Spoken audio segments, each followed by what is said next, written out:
Free COVID-19 testing will be offered here at Graves Gilbert Clinic at WKU.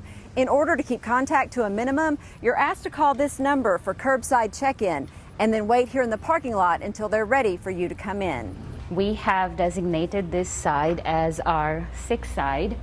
We have two entrances. We have one for people who are coming in for checkups, vaccinations, whatever else like that, women's health, and then we have this entrance right here, which is for sick people. Both the sick entrance and the well entrance will involve getting your temperature taken and answering a series of questions. Have you had any cough?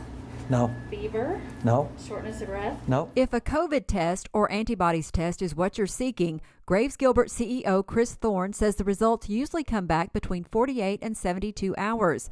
In just a few weeks, he says they should have another new test that gets results much quicker. The Abbott rapid test that everybody's talking about, that you can get quick turnaround time.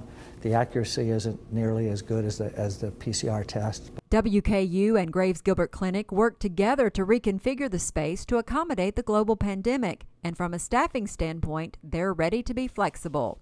We've staffed this to be kind of like an accordion.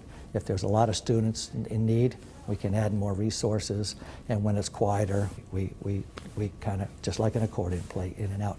Thorne is encouraging the campus community to adhere to the guidelines, but calls COVID-19 an opportunistic disease. Right now, the disease, primarily from a hospitalization standpoint, it preys on people who have multiple problems. If you're a smoker, if you're diabetic, those type of things. You stay away, 6 feet away, you wear a mask, you wash your hands, it's going to be very unlikely that you're going to get sick.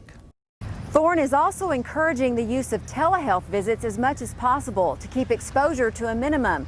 He also suggests that students take a picture of their insurance card on their phone so it will be readily available.